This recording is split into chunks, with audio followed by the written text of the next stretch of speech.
Réaction de la classe politique après le discours sur l'état de la nation prononcé hier par le Premier ministre. L'opposition affiche sa déception quand la majorité présidentielle applaudit Christophe Dabiré. Et pendant que Christophe Dabiré faisait son grand speech à l'Assemblée nationale, des associations de défense du droit au logement marchaient sur la primature. Des centaines de personnes qui réclament notamment un audit sérieux des opérations de lotissement et la justice dans l'attribution des parcelles. Et puis, à la une de cette édition également, la déception des responsables de l'ASELC vis-à-vis du gouvernement. La loi sur le fonctionnement de l'autorité de lutte contre la corruption n'est toujours pas mise en vigueur 3 ans après son adoption. Le conseil d'administration de la structure du professeur Luc Maurice Ubriga sort du bois. Voici pour le menu de cette édition. Bienvenue à tous. Le grand speech de Christophe Dabiré à l'hémicycle. 3 mois après son premier passage à l'Assemblée nationale, le Premier ministre est revenu devant les députés pour faire le point cette fois-ci sur l'état de la nation. Malgré l'instabilité sécuritaire, le chef de l'exécutif se félicite de l'action gouvernementale. Il rend hommage au FDS et réitère son appel à une trêve sociale. Découvrons ensemble un extrait de son discours. Le terrorisme qui apparaissait il y a quelques années comme une menace à nos frontières est aujourd'hui une réalité brutale et cruelle qui tisse sa toile dans tout le pays et d'autres espaces qui éprouvaient, j'en suis convaincu, l'illusion de la sécurité. Les frappes terroristes ont changé nos priorités sans nous faire renoncer à nos objectifs. Nous avons dû renforcer les capacités opérationnelles et organisationnelles de nos forces armées nationales et nos forces de sécurité intérieure.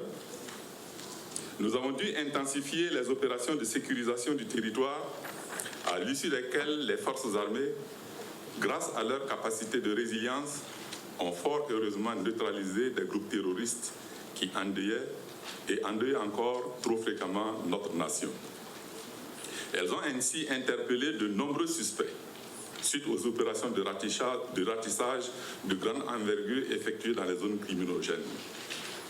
C'est le lieu pour moi de rendre un vibrant hommage à toutes nos forces armées nationales et à nos forces de sécurité intérieure pour le combat difficile qu'elles mènent contre la barbarie. Contrairement à une certaine opinion qui nous prend à partie dans cette lutte inlassable contre le terrorisme, je voudrais rappeler que nos forces armées nationales et nos forces de sécurité intérieure interviennent dans le cadre de la loi. Je mesure l'ampleur des attentes des agents publics ainsi que de nos compatriotes et je voudrais rassurer les uns et les autres que la quête du gouvernement, à travers cette démarche, est de préserver la paix sociale en réparant les injustices, souvent graves, entre travailleurs ayant un même niveau de qualification et quelquefois au sein d'un même corps. Je réitère l'appel du chef de l'État à une trêve sociale lancée le 31 décembre 2018 en vue de créer un climat de sérénité favorable à la mise en œuvre des différentes réformes entreprises. Le Premier ministre a-t-il convaincu les élus nationaux? Les réactions n'ont pas tardé à pleuvoir immédiatement après. Si pour les députés de la mouvance présidentielle, le Premier ministre a réussi son grand oral, pour ceux de l'opposition, c'est la déception. Ce discours, c'est comme les autres discours qu'on entend. À la seule nuance qu'il a essayé quand même d'être un peu modéré et pondéré dans ses propos. C'est la seule nuance. Sinon, c'est un discours comme les autres discours. Mais il faut noter tout simplement que nous, ça ne nous donne pas espoir que les choses iront dans le bon sens.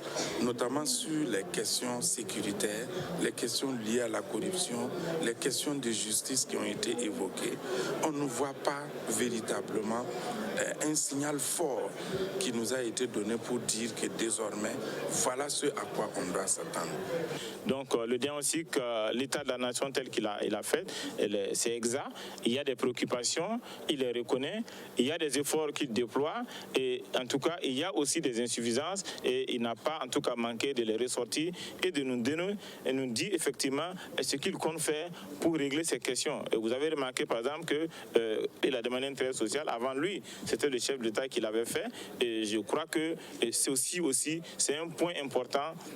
C'est vrai qu'il y a des revendications légitimes, mais en même temps aussi, si on ne prend garde, comme on dit, on risque, j'allais dire, au rythme de ces revendications, de beaucoup compromettre les performances de l'État à réaliser des projets, les performances de l'État à pouvoir mobiliser les ressources pour tenir ses engagements. Ce que le peuple peut-être attendait, c'était un signal fort sur l'inversion des résultats au niveau de la lutte contre le terrorisme. À ce niveau, le Premier ministre a levé un coin de voile sur, pas la performance, mais sur le nombre insuffisant des FDS.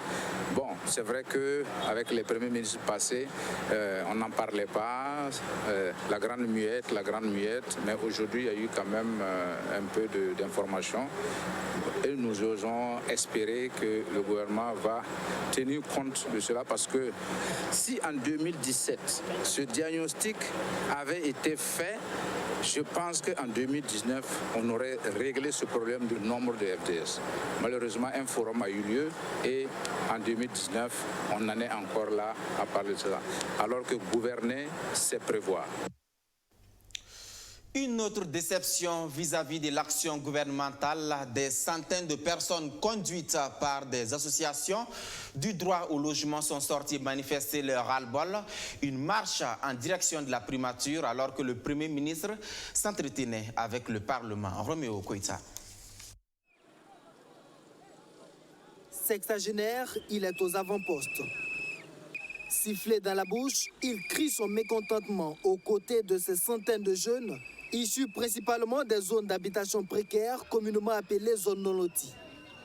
Leur mobilisation n'a pas faibli depuis le début de la fronde. Leurs revendications non plus n'ont pas varié malgré la récente sortie du ministre de l'Habitat pour tenter de calmer le jeu. Ils s'insurgent toujours contre le déguerpissement sauvage des populations sans mesure de relogement et surtout l'action des sociétés immobilières. Bon, ils disent que ce n'est pas le lotissement, mais c'est leur manière de lotir. Parce qu'on a vu qu'ils font des bornes et puis ils vendent des villas de 10 à 15 millions à des ans. Pourtant, nous sommes dans des localités zones non loties. Ce que nous espérons aussi, c'est pour que l'État vraiment n'a qu'à essayer de voir pour mettre une commission en place pour pouvoir lotir au moins les parcelles là, au moins pour les Burkinabés. Parce qu'on n'a pas les moyens pour payer les parcelles de 10 à 15 millions. Il y a des riches qui ont toujours des parcelles et nous les pauvres, on reste là, on n'a rien. Pourtant, on veut qu'une seule seulement pour dormir. Vous voyez que ce n'est pas normal. Voilà, c'est pour cela qu'on est sortis pour parler qu'ils n'ont qu'à avoir pitié de nous. Ils accusent surtout l'État d'avoir favorisé le pillage du foncier urbain et rural par les sociétés immobilières à travers la signature d'un arrêté portant autorisation de lotir et signé conjointement par le ministre de l'Habitat et celui de l'administration territoriale. Le ministre Dieudonné Maurice Bonannay a pourtant apporté le démenti sur cette affaire lors de sa conférence de presse le 7 mai dernier. Mais la coalition des associations de défense du droit au logement maintient ses affirmations. Nous avons relevé que le ministre lui-même, avec son collègue de l'administration territoriale et de la décentralisation, ont autorisé le 31 décembre 2018 des opérations de lotissement dans toutes les communes rurales environnantes de la ville de Ouagadougou. Sur cette base-là, il ne peut pas nous dire le contraire. Ils disent ne plus avoir affaire au ministre de l'Habitat accusé de ne pas tenir ses promesses. La marche est donc menée en direction du Premier ministère. Le message sera finalement réceptionné par le secrétaire général du ministère de l'Habitat. Car au même moment, le Premier ministre Christophe Joseph-Marie Dabiré se trouvait à l'Assemblée nationale pour prononcer son discours sur la situation de la nation. Grosse déception aussi du côté de l'ASE-LC vis-à-vis du gouvernement qui peine à adopter des décrets pour faciliter le fonctionnement de l'autorité supérieure de contrôle d'État et de lutte contre la corruption. L'attente dure depuis 3 ans. Le conseil d'administration de la structure donne de la voix. Sandrina Zougouri.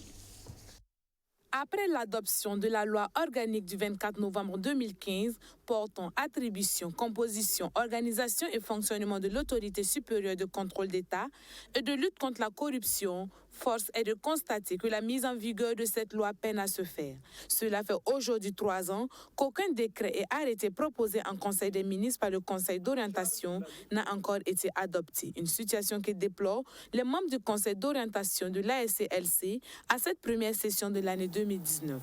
Notre déception est d'autant plus grande que les nouveaux textes constituaient la promesse d'une grande avancée de la lutte anticorruption dans notre pays.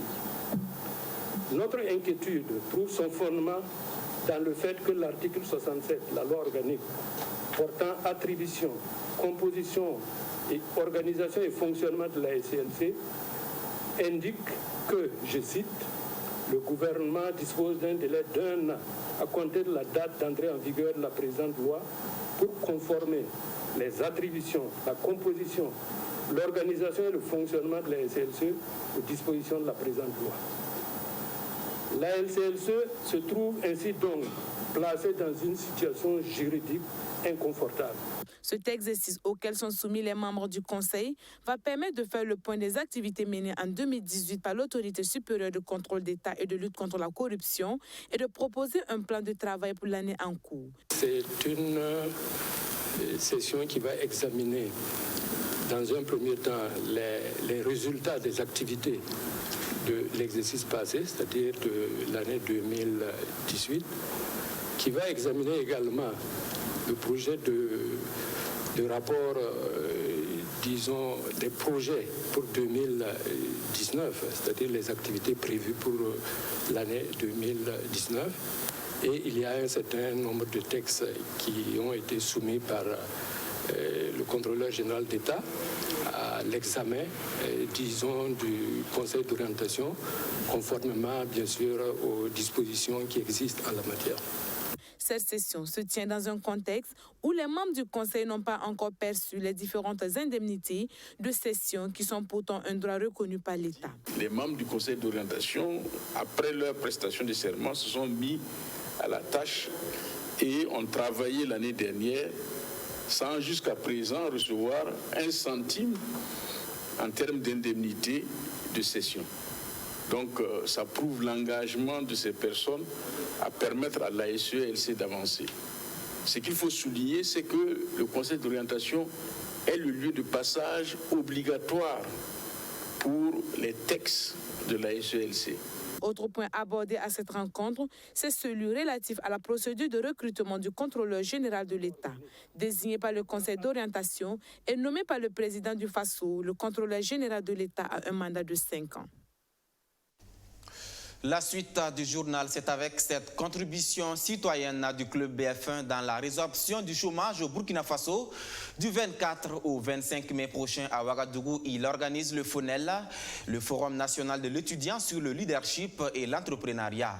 Au cœur de cette 4e édition, la question de la culture entrepreneuriale comme une alternative à l'auto-emploi des jeunes. Kevin Elodie Zaba et Rémi Lambert-Nébier.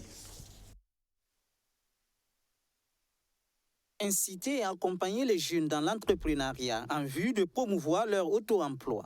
C'est le défi que s'est lancé le club BF1 à travers le FONEL, le Forum national sur le leadership et l'entrepreneuriat.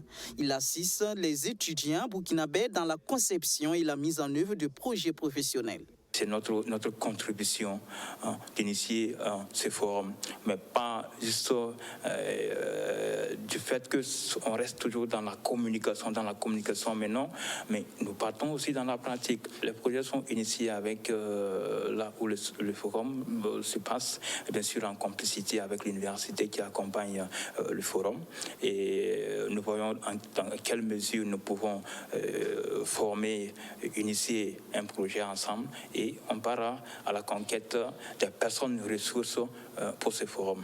Le forum est à sa 4e édition. Les organisateurs se réjouissent des acquis enregistrés.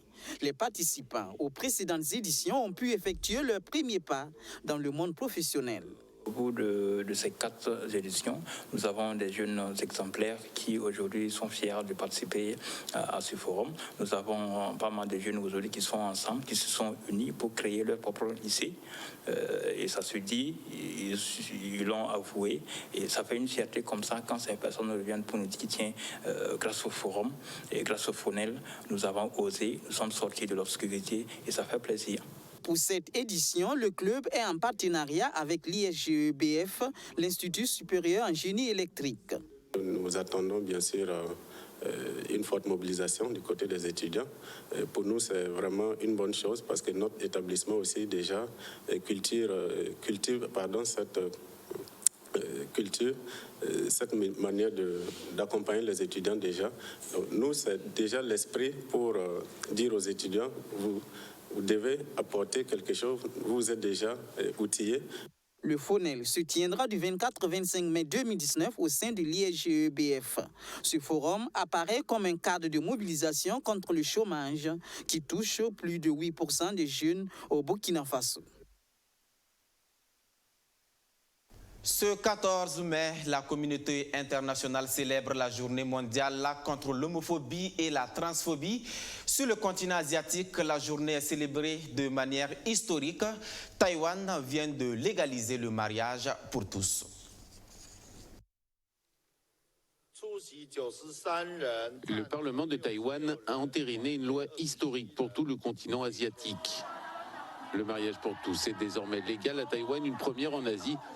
Le Parlement a légalisé vendredi le mariage entre personnes de même sexe. En mai 2017, la Cour constitutionnelle du pays avait rendu un arrêt jugeant anticonstitutionnel le fait de priver des personnes de même sexe du droit de se marier. Je n'ai jamais pensé qu'un jour je pourrais me marier à Taïwan. Je ne pensais pas que cela soit possible de mon vivant. Je savais que ce jour arriverait, mais pas si rapidement, plutôt quand j'aurai 50 ou 60 ans. Voir l'égalité s'imposer aussi vite me rend vraiment heureux.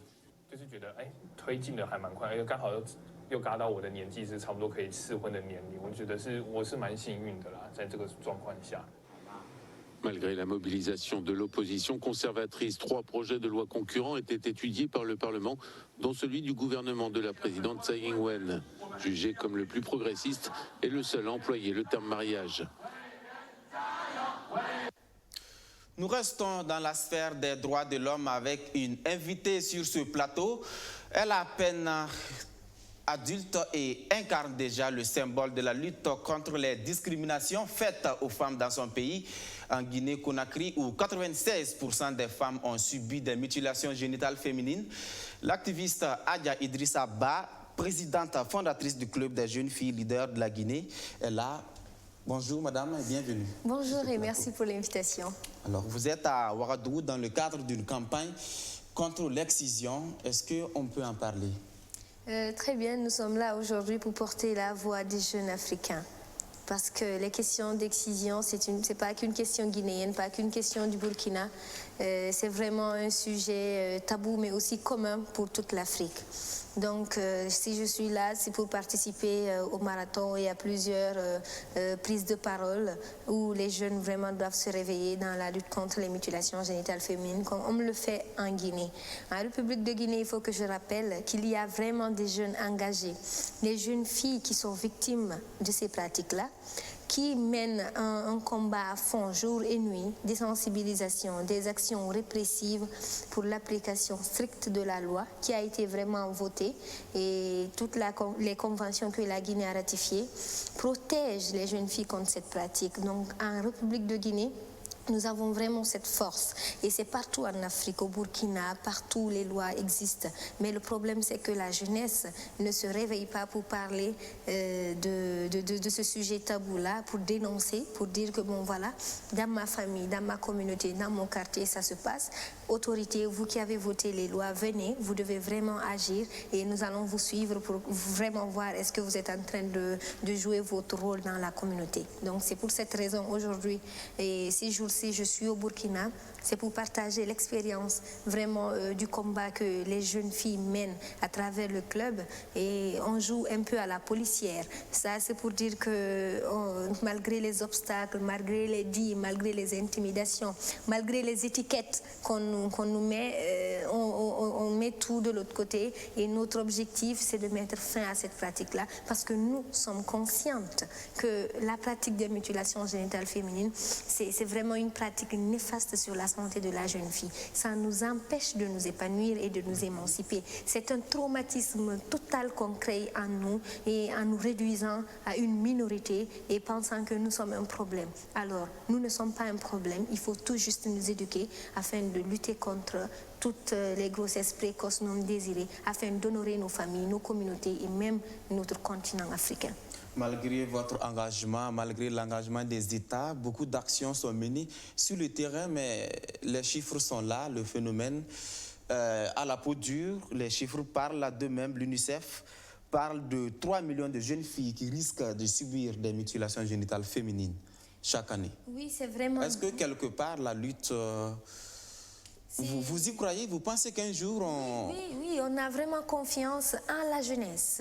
Parce que malgré les efforts fournis, 10 ans avant ma naissance, ou même je peux dire 20 ans ou 30 ans avant ma naissance, il y a eu vraiment des millions et des millions d'euros qui ont été investis dans la lutte contre cette pratique.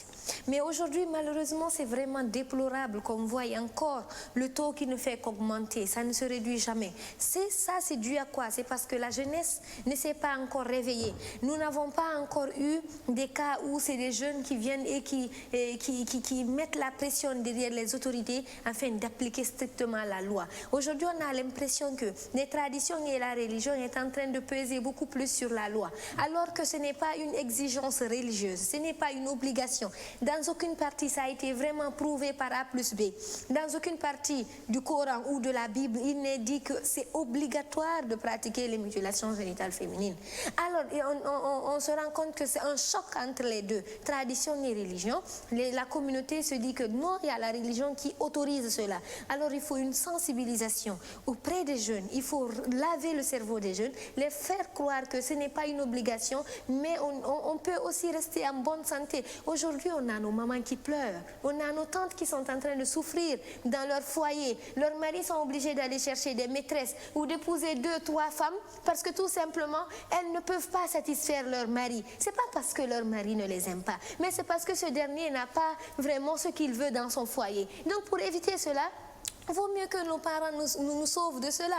Parce qu'aujourd'hui, le temps que tu vas prendre pour vraiment faire une concurrence, je parle de la polygamie, concurrencer ta co-épouse, alors pour être toujours la plus aimée, pour être la plus dorlotée, mais si tu prenais ce temps-là pour entreprendre et être épanouie, émancipée, peut-être financièrement, franchement, on aurait avancé. La femme a beaucoup d'autres choses à faire que de rester dans son foyer. La femme a beaucoup d'autres choses à faire que de rester à prendre soin de la famille, de son foyer. Oui, c'est son devoir. Mais après aussi, il faut qu'elle consacre un peu de son temps sur elle-même, sur son épanouissement, à travers peut-être des petites activités qu'elle peut vraiment essayer de créer. Donc le combat, c'est là. Le combat, c'est la base. Il faut mettre fin à cette pratique. Il faut mettre fin au mariage des enfants. On croit à la jeunesse. Parce que l'année dernière, il faut l'engagement de tous, surtout la jeunesse. Parce que nous, le Club des jeunes filles leaders de Guinée, nous sommes fiers de ce résultat sur les questions de mariage d'enfants. De 2018 à 2019, on a sauvé plus de 20 filles de mariage d'enfants, dont le mariage des fois c'est le jour J, ou des fois c'est à la veille, ou des fois une semaine avant, on vient sur le terrain, on annule avec la police. Donc on joue vraiment à la policière. La fille déjà est en robe de mariée, elle est maquillée, on vient, on arrête carrément, les deux mariés sont devant les policiers et jugés, et puis les parents sont là, parce que c'est des enfants, c'est des innocents. Comment est-ce qu'on peut unir 2 enfants ensemble? Cette petite-là peut faire mettre au monde un enfant. Est-ce que cela peut éduquer un enfant? Non, c'est pas possible. Donc il faut absolument que la jeunesse se lève, parce que l'énergie, c'est nous, l'engagement, c'est nous, le changement que nous voulons, c'est nous qui allons bénéficier de ce changement-là. Si nous, on ne se lève pas, les discours qui seront lus seront des discours contre nous, parce que tout ce qui se dit pour nous, sans nous, absolument, c'est contre nous. Il faut qu'on soit vraiment d'accord et il faut qu'on se lève, il faut que la jeunesse se réveille. D'accord, c'est compris. Il faut que la jeunesse se lève. Mesdames et messieurs, c'est la fin de cet entretien. Je rappelle que je recevais pour vous l'activiste guinéenne Adja Idrissa Ba, présidente fondatrice du club des jeunes filles leaders de la Guinée-Conakry. Voilà qui met fin à ce journal. Merci de votre attention, mesdames et messieurs. Merci de nous suivre depuis Ténado dans le Sanguier. À demain pour d'autres actualités.